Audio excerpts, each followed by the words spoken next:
Subscribe कीजिए मेरे channel Balaji study अड्डा को और इस बेल आइकन पर क्लिक कीजिए for latest update. Welcome to Balaji Study Adda. नमस्कार दोस्तों, बालाजी स्टडी अड्डा में आपका स्वागत है। तो फ्रेंड्स, आज के वीडियो में हम बात करेंगे साइंस के मॉडल पेपर के बारे में, जो कि हमारा जो 2019 में फरवरी में पेपर होंगे उसके एग्ज़ाम के प्रोस्पेक्टस से कौन कौन से क्वेश्चंस जो है वो इम्पॉर्टेंट हो सकते हैं। तो हमने जो है पवन की गाइड, राजन की गाइड और विभिन्न जो अलग अलग किताबें हैं उनसे जो है जो इम्पॉर्टेंट क्वेश्चन लगे हैं उसको कलेक्ट करके एक पेपर बनाया है जो अपकमिंग या एक्सपेक्टिंग क्वेश्चंस की दृष्टि से जो है वो इम्पॉर्टेंट है। ये एकदम आपके पेपर से भिन्न भी हो सकते हैं, मतलब जो आपका पेपर होगा जो है उससे हो सकता हो उसमें से कुछ क्वेश्चंस आ भी जाएं, या हो सकता है उनमें से कोई भी क्वेश्चंस ना आए। पर इस पेपर के माध्यम से जो है आप अपनी तैयारी जो है वो चेक कर सकते हैं कि आप अब तक सब पढ़ चुके हैं तो उसमें से आपको कितना आता है और कितना नहीं।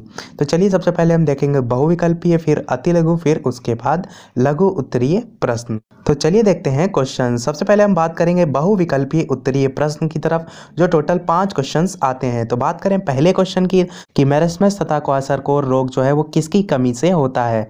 ऑप्शन है हमारे पास पहला विटामिन, दूसरा ऑप्शन है प्रोटीन, तीसरा ऑप्शन है लिपिड और चौथा ऑप्शन है इनमें से कोई नहीं। चलिए देखते हैं अगला क्वेश्चन। सेकंड नंबर क्वेश्चन है कि अमाशय में पाया जाने वाला एंजाइम कौन सा होता है। ऑप्शन है पहला टाइलिन, दूसरा ऑप्शन है म्यूसिन, तीसरा ऑप्शन है पेप्सिन और चौथा ऑप्शन है ट्रिप्सिन। और ये जो सेकंड नंबर वाला बहुविकल्पीय, इसे हम इम्पॉर्टेंट बहुविकल्पीय जो क्वेश्चंस वाला वीडियो बनाया था उसमें हमने इसे ट्रिक से भी आपको बताया था। अगर वो आपने देखा होगा तो आपका ये गलत बिल्कुल नहीं होना चाहिए। अगला क्वेश्चन देखते हैं। तो अगला क्वेश्चन है कि निम्नलिखित में से जो लवण जल में घोलने पर अम्लीय विलयन देता है वह इनमें से कौन सा है। पहला ऑप्शन है COSO4, दूसरा ऑप्शन है KCN, तीसरा ऑप्शन है K2CO3 और चौथा ऑप्शन है इनमें से कोई नहीं। ये जो COSO4 के बाद जो 4 लिखा है थोड़ा सा नीचे लिखा रहता है, वो टाइपिंग में जो है वो लिखते नहीं बनता, इसलिए जो है मैंने उसे पैरेलल में लिख दिया है। तो ये 4 ऑप्शन है, आपको बताना है इनमें से कौन सा सही होगा। अगला क्वेश्चन चौथा नंबर है कि वह उत्तोलक जिसमें आलंब एवं आयाम के मध्य जो है वो भार होता है उसे क्या कहते हैं। तो ऑप्शन पहला है हमारा हैंडपंप, दूसरा ऑप्शन है चाकू, तीसरा ऑप्शन है ट्राली और चौथा ऑप्शन है फावड़ा। और ये उत्तोलक पर हम ऑलरेडी ट्रिक से भी बात कर चुके हैं कि आप कैसे जो है तीनों उत्तोलक को याद रख सकते हैं, उनकी डेफिनेशन को याद रख सकते हैं। अगर वो आपने नहीं देखा है तो उसको ज़रूर देखिए, क्योंकि उसमें आप एक बार देख लेंगे तो कभी भी आप जो है उसे भूलेंगे नहीं। चलिए बात करते हैं अगले और लास्ट बहुविकल्पी की। तो हमारा क्वेश्चन नंबर 5 है कि प्रोटोजोआ का प्रथम अध्ययन जो है वो किसने किया था। पहला ऑप्शन है हमारे पास डार्विन, दूसरा ऑप्शन है वॉटसन, तीसरा ऑप्शन है ल्यूवेनहॉक और चौथा ऑप्शन है एलन। तो ये 4 ऑप्शन हमें दिए हुए हैं। तो ये सारे हमारे बहुविकल्पीय उत्तरीय प्रश्न समाप्त होते हैं। अब हम बढ़ते हैं अति लघु उत्तरीय प्रश्न की तरफ। तो देखते हैं क्वेश्चन नंबर 6 से लेकर क्वेश्चन नंबर 11 तक जो है वो अति लघु उत्तरीय प्रश्न का जो है वो सीरियल होता है। जो प्रीवियस ईयर में जो सारे क्वेश्चंस होते हैं वो फिक्स होते हैं कि बहुविकल्पी में कितने आएंगे, अति लघु में और लघु में। तो अति लघु में क्वेश्चन नंबर 6 से क्वेश्चन नंबर 11 तक जो है वो सारे क्वेश्चंस आते हैं। तो देखते हैं क्वेश्चन नंबर 6 हमारा है कि पृथ्वी के सबसे निकट तथा दूर के ग्रह का नाम बताइए। यहाँ पर पृथ्वी के सबसे निकट की बात की जा रही है, सूर्य के निकट की बात नहीं की जा रही है। तो क्वेश्चन का आंसर देते समय ये ध्यान में रखिएगा। चलिए देखते हैं अति लघु का क्वेश्चन नंबर अगला है, यानी क्वेश्चन नंबर 7 है कि एक पुच्छल तारा या धूमकेतु का उदाहरण बताइए। तो यहाँ पर जो पुच्छल तारा या धूमकेतु है इसकी डेफिनेशन भी आपको आनी चाहिए, ये भी जो है वो पूछने के चांसेस हो सकते हैं। तो यहाँ पर हमें उदाहरण एक बताना है तो वो लिखना है। चलिए क्वेश्चन नंबर 8 देखते हैं। तो क्वेश्चन नंबर 8 है लाल दवा का रासायनिक नाम क्या है। और जो प्रीवियस सेट हमने सॉल्व करा है वहाँ पर हमने आपको बताया था कि रासायनिक नाम से रिलेटेड जो है वो क्वेश्चंस पूछे भी जा चुके हैं प्रीवियस ईयर में। तो जो मेन रासायनिक नाम है जैसे कि नमक का, धावन सोडा का, तो इस प्रकार के जो मेन सारे रासायनिक सूत्र हैं वो आपको याद होने चाहिए। बढ़ते हैं अगले प्रश्न की तरफ। तो क्वेश्चन नंबर 9 है हमारा कि संयोजकता की परिभाषा लिखिए।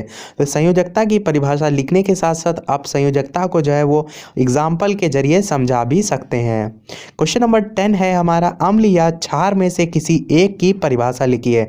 अम्ल और क्षार पर हम already friends topic wise video में बात कर चुके हैं। वहाँ पर अम्ल क्षार से संबंधित सभी पॉइंट, चाहे वो दुर्बल अम्ल, प्रबल अम्ल, दुर्बल क्षार या किसी भी अम्ल या क्षार से रिलेटेड जो भी पॉइंट है वो हम सारे बात कर चुके हैं। तो अगर वो नहीं देखा आपने तो उसको ज़रूर देखिए, क्योंकि अम्ल या क्षार से रिलेटेड भी ये क्वेश्चन आने के चांसेस रहते हैं। बात करते हैं क्वेश्चन नंबर 11 की। तो क्वेश्चन नंबर 11 है हमारा कि GSLV क्या है। इसके बारे में हमें बताना है कि GSLV क्या है।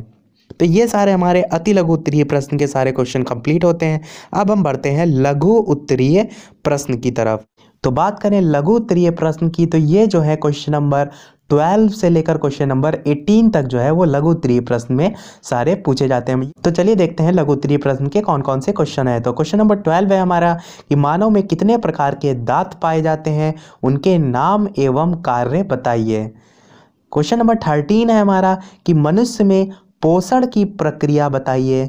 मतलब पोषण की प्रक्रिया में हमें यह भी बताना है कि कैसे जो है वो भोजन हमारे मुख से होते हुए जो है वो पूरी प्रक्रिया से होकर गुजरता है। और अगर आप चाहें तो आप इसमें चित्र बना देंगे तो जाहिर सी बात है आपको जो नंबर है, एडिशनल नंबर जिसको कहते हैं, वो मिलने के चांसेस रहते हैं। क्वेश्चन नंबर 14 है हमारा कि पौधों में जनन की कितनी विधियां होती हैं। तो जितनी जनन की विधियां होती हैं उनके नाम के साथ साथ उनके अंदर का भी लिखना होगा, क्योंकि ये क्वेश्चन जो है वो लघु उत्तरीय प्रश्न में पूछा गया है। चलिए देखते हैं आगे क्वेश्चन नंबर 15। तो कृषि में कल्टीवेटर का सचित्र वर्णन कीजिए। कल्टीवेटर क्या होता है सबसे पहले ये समझना जरूरी है। तो कल्टीवेटर के बारे में थोड़ा सा लिखिए, कल्टीवेटर का चित्र बनाइए और कल्टीवेटर में जो उसके पार्ट होते हैं, मतलब जो जिसके कारण जो है वो कृषि या खेती में जो काम लिया जाता है, तो आपको यहाँ पर सचित्र लिखा है। तो आपको चित्र के डायग्राम के जो पार्ट होते हैं, तो आपको चित्र के डायग्राम के जो पार्ट होते हैं उसको भी जो है वो मेंशन करके दिखाना होता है। क्वेश्चन नंबर 16 देखते हैं। तो क्वेश्चन नंबर 16 हमारा है कि ऊष्मा संचरण की कितनी विधियां हैं, ये हमें बताना है। तो जितनी विधियां होती हैं उसके बारे में भी थोड़ा थोड़ा लिखना होगा, क्योंकि क्वेश्चन जो है वो लघु उत्तरीय प्रश्न में पूछा गया है। क्वेश्चन नंबर 17 है हमारा कि मनुष्य का आहार नाल का सचित्र वर्णन करना है। तो आहार नाल का सचित्र वर्णन जो है हमें चित्र सहित बताना है और उसके बारे में थोड़ा सा आप जो प्रक्रिया होती है उसके बारे में थोड़ा सा लिख सकते हैं। अपने टाइम के अकॉर्डिंग जो है आप इसको डिस्क्राइब कर सकते हैं।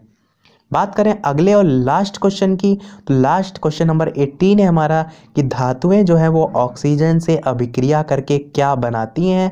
उसके अलावा लिटमस पत्र द्वारा कैसे पहचानेंगे कि अम्लीय ऑक्साइड है या भास्मिक ऑक्साइड। भास्मिक ऑक्साइड को ही क्षारीय ऑक्साइड भी कहते हैं। तो इसके लिए जो है हमें रासायनिक अभिक्रिया भी लिखनी है। तो ये जो है टोटल हमारा साइंस का मॉडल पेपर 2019 जो कि फरवरी में होने वाला है, उसके एक्सपेक्टेड क्वेश्चंस के बिहाफ पे जो है वो है। तो आई होप हमारा प्रयास आपको पसंद आया हो। तो फ्रेंड्स आज के वीडियो में इतना ही। अगर आप किसी और सब्जेक्ट पे जो है वो मॉडल पेपर चाहते हैं तो आप उसे कमेंट सेक्शन में लिख के मुझे ज़रूर बताइएगा। इसके अलावा अगर हमारा प्रयास आपको पसंद आए तो प्लीज़ इस वीडियो को लाइक कीजिए, शेयर कीजिए और हमारे चैनल को सब्सक्राइब कीजिए। और सब्सक्राइब के बगल में जो नोटिफिकेशन बेल है उसे ज़रूर ऑन कीजिए, जिससे कि आपका कोई भी वीडियो मिस ना हो।